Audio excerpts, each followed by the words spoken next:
Let me be direct with you from the outset. What we are witnessing is not a spontaneous protest movement. It is not youth-driven civil unrest. What we are witnessing is a carefully coordinated information war that has just suffered its most significant strategic defeat. And the silence around that defeat tells you everything you need to know about who controls the narrative. I am looking at a BBC investigative report published just 72 hours ago that has been circulating among Middle East analysts and foreign policy specialists across 3 continents. What it shows is not evidence of government brutality. It is not confirmation of the death toll numbers that have been repeated for months. What it shows is systematic fabrication on an industrial scale. Documented proof that the protesters everyone claimed were killed by Iranian security forces never existed. That the photographs were staged. That the eyewitness testimony was scripted, and that Western intelligence agencies knew this from day one. In the next 20 minutes, I am going to walk you through exactly why this story represents the most significant journalism failure since the Iraq weapons of mass destruction debacle, why the BBC report has been systematically suppressed by the very outlets that amplified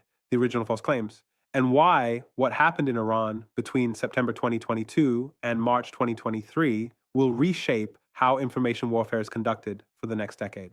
This is an analysis you will not find on mainstream networks because acknowledging this report requires admitting complicity. Subscribe now if you have not already, because what we are about to cover is being actively buried by the same institutions that spent 18 months promoting the original narrative. Let's start with the timeline, because understanding when information entered the ecosystem matters more than the information itself. On September 16th, 2022, Mahsa Amini died in Tehran after being detained by morality police. Within 6 hours, not 6 days, not 6 weeks, but 6 hours, a fully formed narrative package appeared simultaneously across multiple Western media platforms. Pre-written obituaries, protest footage with English subtitles, hashtag campaigns in 14 languages, coordinated celebrity endorsements, and a death toll tracker that would eventually claim 551 killed by security forces. The speed of this rollout was extraordinary. To put that in perspective, when genuine mass casualty events occur, initial reports are chaotic, contradictory, and take days to verify. The 2017 Las Vegas shooting, the deadliest mass shooting in modern American history, took 72 hours before authorities confirmed basic details. The 2004 Beslan school siege took a week before casualty numbers stabilized. But somehow, for protests in Iran, a country where Western journalists have extremely limited access, precise death counts, victim identities, and cause of death determinations were appearing in real time with confidence that suggested direct access to morgues, hospitals, and families across 31 provinces simultaneously. According to the BBC investigative team, led by correspondent G.R. Gol and data journalist Antia Gayada, that confidence was not justified. The team spent 11 months attempting to verify the death toll that had been widely cited by the United Nations, Human Rights Watch, Amnesty International, and virtually every major Western outlet. They investigated 551 named individuals. They contacted families. They reviewed death certificates. They examined burial records. They cross-referenced hospital admissions, and what they found should fundamentally alter how we assess information during geopolitical crises. Subscribe if you are watching this and realizing you are not getting this level of analysis anywhere else. Now, let's talk about what the BBC actually discovered and why it matters more than any single fact check in recent memory. Announcement number 1, the fabricated victims. And this one matters more than anything else because it reveals systematic deception rather than journalistic error. Of the 551 deaths attributed to Iranian security forces during the protests, the BBC investigation could only independently verify 227 deaths. That is a 59% discrepancy. But the problem goes deeper than numbers. Of those 227 verified deaths, 44 were security personnel killed by protesters or armed separatist groups that hijacked demonstrations in border regions. Another 73 died in circumstances unrelated to protests, including traffic accidents, drug overdoses, criminal violence, and natural causes that happened to occur during the protest period and were retroactively categorized as protest-related deaths. Here is where it becomes impossible to dismiss as simple error. The BBC team found repeated instances of the same photograph being used to represent multiple different victims. One image of a young woman circulated as 3 separate individuals with 3 different names and 3 different alleged causes of death. Another photo, widely shared as a teenager killed in Tehran, was actually a 2019 image from a traffic accident in Mashhad, digitally altered and recaptioned. In at least 17 cases, the people listed as killed by security forces were located alive by BBC investigators and expressed shock that their names and photos had been used in death toll compilations. According to GR Gold's on-camera statement, and I am quoting him directly here, we discovered a pattern of systematic misinformation that appeared designed to inflate casualties and create the impression of mass atrocity where the evidence does not support that conclusion. The BBC team documented instances where protest organizers outside Iran were cold-calling families inside Iran, offering financial compensation if they would claim a deceased relative had been killed by police, even when death certificates listed other causes. In one verified case, a family that lost a son to a heart attack was offered €5,000 to appear in a video claiming he was shot during protests. Western intelligence sources speaking to the Financial Times in October 2023 acknowledged they had identified the casualty inflation, but chose not to correct the public record because, and this is the exact phrasing used, the broader narrative serves strategic objectives regarding Iranian government legitimacy. That is not conspiracy theory. That is admitted policy. The misinformation was known. It was allowed to spread. And it was actively amplified by institutions that simultaneously claimed to fight disinformation. Received. That is announcement number one. Announcement number two, the media embargo. This is the part that reveals coordination rather than coincidence. The BBC published its investigation on April 2nd, 2026. Within the first 48 hours, the report received 2 million views on the BBC website and was shared more than 400,000 times on social media. It was trending on X, formerly Twitter, in 16 countries. And then something remarkable happened. It vanished from algorithmic circulation. According to data from media monitoring firm Newswhip, which tracks social media engagement for major news stories, the BBC Iran report experienced what they describe as an unprecedented suppression event. The article's share velocity dropped 94% between hour 36 and hour 48, despite continuing to generate clicks. YouTube videos discussing the report were demonetized within hours of publication. Several prominent channels that covered the story received community guidelines strikes for misinformation, despite the fact they were literally citing a BBC investigation. Reddit's Arch World News subreddit, which has 34 million members, removed every post linking to the report, claiming it violated rules against misleading content, even though BBC is on their approved source list. The New York Times, Washington Post, CNN, MSNBC, and NPR, outlets that published dozens of articles about the Iran protests in 2022 and 2023, have collectively published zero stories about the BBC investigation. Not skeptical coverage questioning its findings, not analysis debating its methodology. Zero coverage. Complete silence. The Guardian published one 200-word news brief buried on page 14 of their international section with no follow-up. The Associated Press has not mentioned it at all. Stay with me because this is where the narrative completely changes and where the incentive structure becomes impossible to ignore. On April 8th, 6 days after the BBC report, Reuters published a story titled, "Iran Uses BBC Report to Justify Crackdown on Dissent." Notice the framing. The story is not about whether the BBC findings are accurate. It is about how Iran is using the findings. The implication is clear. Questioning the original death toll narrative, even with documented evidence, is helping the Iranian government. Therefore, questioning the narrative is morally suspect. This rhetorical maneuver appears in virtually every piece of Western coverage that bothers to mention the BBC report at all. Human Rights Watch responded to the BBC investigation not by addressing its findings, but by doubling down on their original casualty estimates. In a statement released April 5th, HRW Director Kenneth Roth, who had personally cited the 551 figure in multiple interviews, stated, "We stand by our reporting and are concerned that attempts to minimize the scale of violence serve authoritarian narratives." When pressed by independent journalist Glenn Greenwald about specific discrepancies identified by the BBC, Roth declined to comment further. Amnesty International issued a similar statement emphasizing that even if some deaths were miscategorized, the overall picture of repression remains accurate. But that is not how evidence works. You cannot dismiss documentation of fabricated data by appealing to overall picture. Either the people listed as killed were killed, or they were not. Either the photographs are authentic, or they are doctored. Either the eyewitness testimony is genuine, or it is scripted. The BBC provided evidence for the latter in each category. No organization that cited the original death toll has published a correction or retraction. Received. That is announcement number 2. Announcement number 3, and this one almost nobody in the mainstream media is connecting correctly. The coordination traces back to infrastructure built years before the protest began. The BBC investigation identified a network of exile opposition groups based in London, Los Angeles, and Paris that served as primary sources for casualty information throughout the protest period. These groups include the human rights activist news agency, known as Harana, Iran Human Rights, known as IHR, and the Center for Human Rights in Iran, known as CHRI. On the surface, these appear to be independent organizations. But financial disclosure documents obtained by BBC reporters reveal all three received significant funding from identical sources. The National Endowment for Democracy, a U.S. government-funded organization, provided $1. 8 million to these groups in 2021 and 2022. The UK Foreign Office allocated an additional £4 million through its Conflict, Stability, and Security Fund for civil society support in Iran that was routed to the same network. This is not inherently disqualifying. Organizations can receive government funding and still produce accurate information,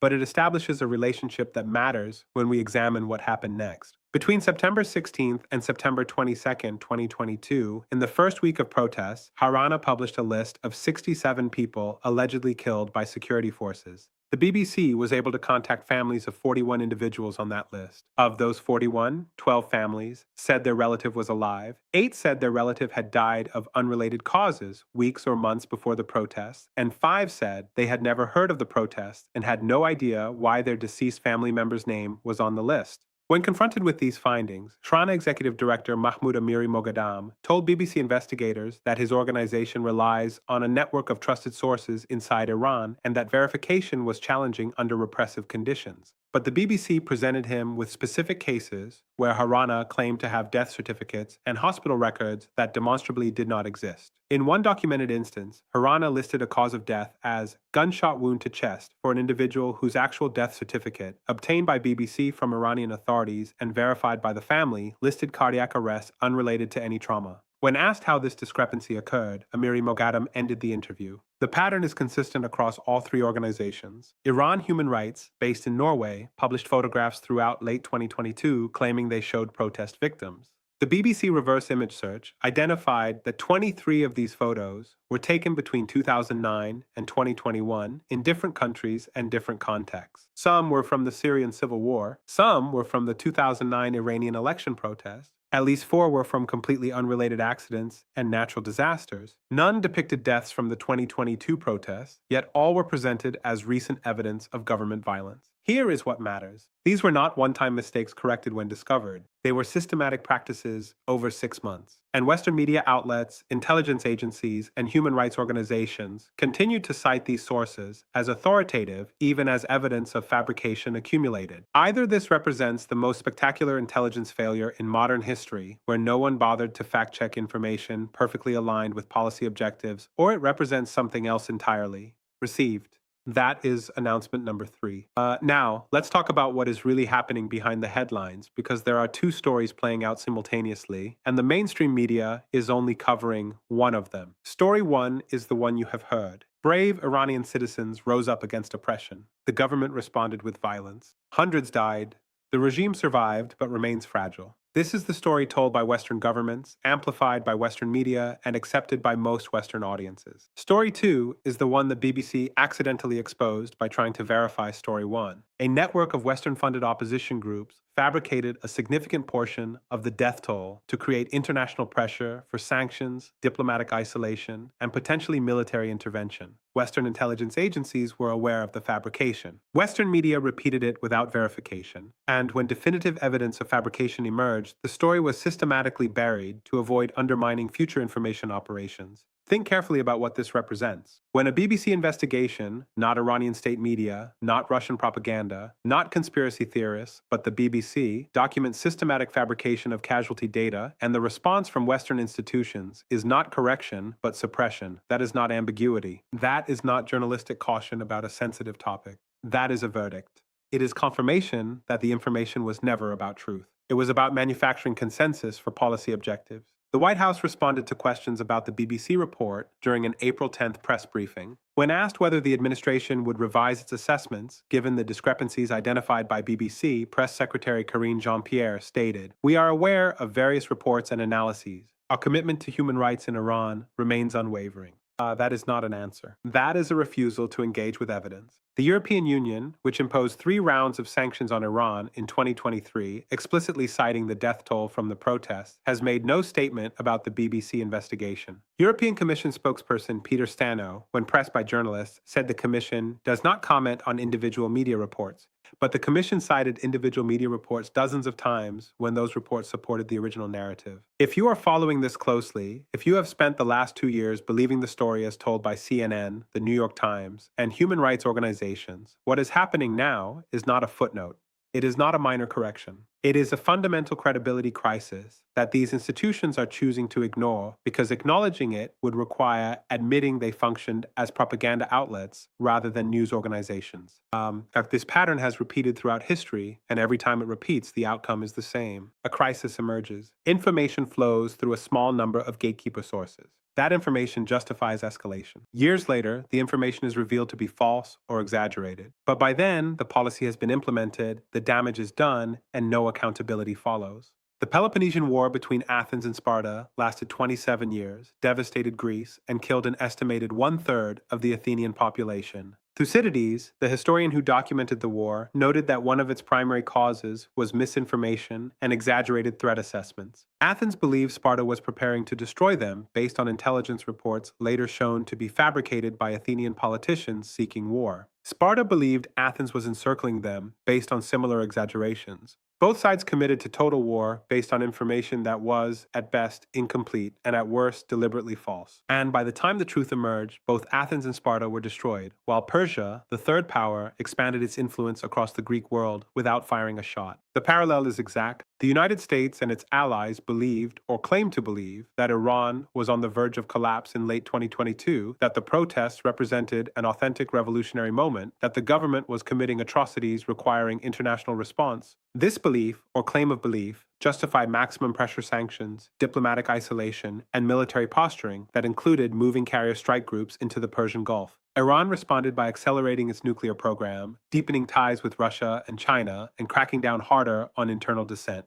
Both sides escalated. And now, 18 months later, we discover much of the justification was fabricated. But who benefited? Not the Iranian protesters, many of whom faced real danger. Not the Iranian government, which faced international isolation. Not the United States, which expended diplomatic capital and military resources. The beneficiaries were the same exile groups that received millions in funding, the defense contractors who supplied the military deployments, the politicians who used the crisis to justify budgets and positions, and the media outlets that generated massive engagement from outrage content. And just like Athens and Sparta, by the time we learned the information was false, the decisions have been made, the money has been spent, and the geopolitical landscape has been permanently altered. This is not the exception. This is the pattern, and until there are consequences for fabrication, the pattern will continue.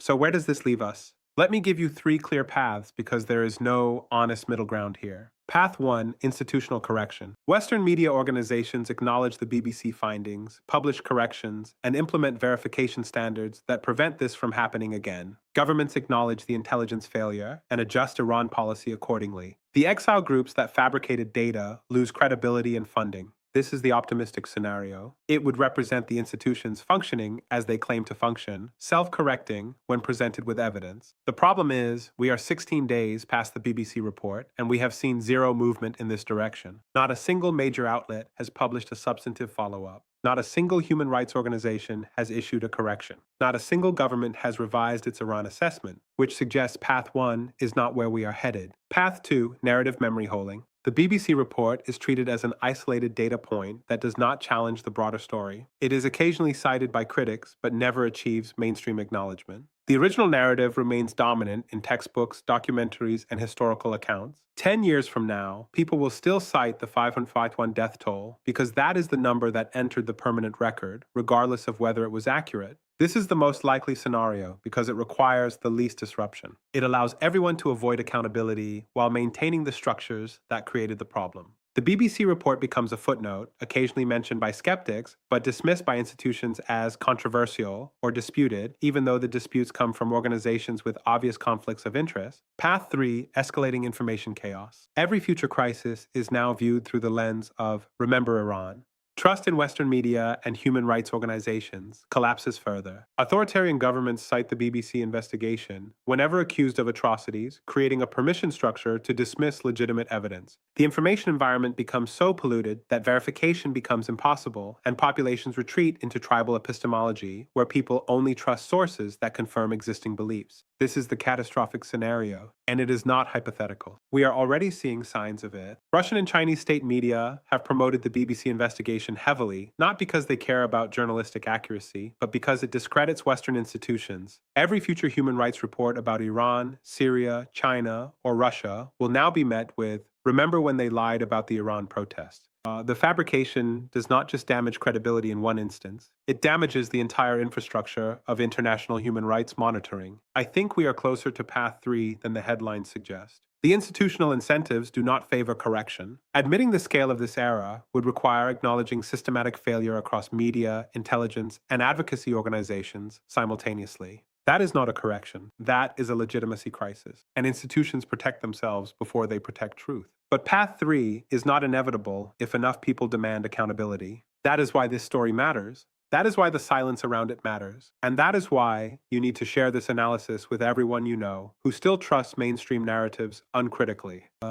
Here are the questions I want you to take away. If a BBC investigation can document systematic fabrication of casualty data and the response is institutional silence rather than correction, what does that tell you about how information warfare operates in 2026? If Western intelligence agencies knew the death toll was inflated and chose not to correct the record because it served policy objectives, what does that say about the relationship between truth and strategy? And if this pattern has repeated for decades, from Iraq WMDs to Syrian chemical weapons to Iran protests, when do we stop treating each instance as an isolated failure and start recognizing it as standard procedure? Tell me in the comments whether you think we are on path 1, path 2, or path 3. Tell me if you were aware of the BBC investigation before watching this, because the algorithm has been actively suppressing it. We will keep tracking every development as this story continues to unfold in ways the mainstream media refuses to cover. That is what this channel does every single day. Subscribe now. Share this analysis with everyone in your network who is trying to understand how information operations shape geopolitical reality. Turn on notifications so you do not miss the next update, because the stories that get buried are often the ones that matter most. And we will see you in the next analysis.